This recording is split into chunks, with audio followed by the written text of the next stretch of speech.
BFM Business, Intégral Placement, la vie IMO. C'est Marie Cœur de Roy pour la vie IMO. Bonjour Marie. Bonjour Cédric, bonjour Guillaume. Bonjour. On n'arrête pas de parler de l'encadrement de l'économie collaborative et vous voulez aujourd'hui nous faire part d'une nouvelle tendance. On est finalement à mi-chemin entre Airbnb et le bureau partagé, c'est ça? Et oui, et les Britanniques qui ont même déjà trouvé un petit nom, c'est le Airbnb, j'adore.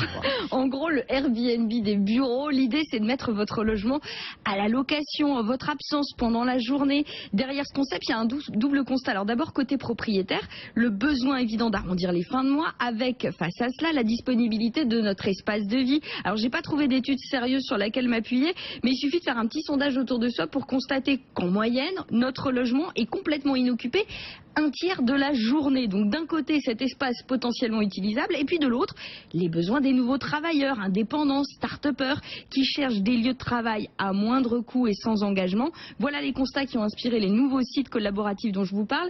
Des sites qui garantissent en gros des prix environ 2 fois moins chers que les nouveaux espaces de coworking sur lesquels se développent massivement les géants de l'immobilier. Il y a aussi un acteur qui s'est lancé sur ce créneau et il est aussi en phase d'expansion. Son nom, c'est Office Riders. Comment s'en sort le site aujourd'hui? Alors plutôt bien, hein, même s'il se concentre quand même que sur la France et particulièrement sur la région parisienne.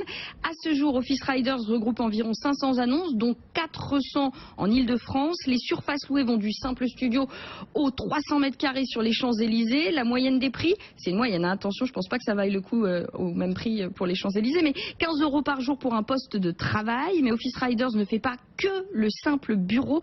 Les espaces peuvent aussi devenir des salles de réunion, des showrooms pour présenter des produits.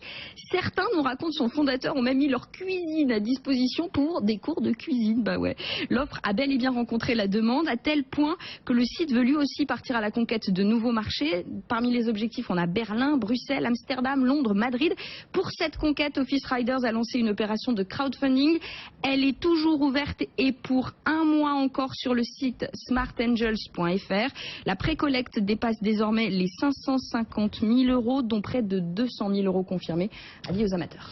Marie Cœur de Roy pour la vie IMO chaque matin sur BFM Business au cœur d'Intégral Placement.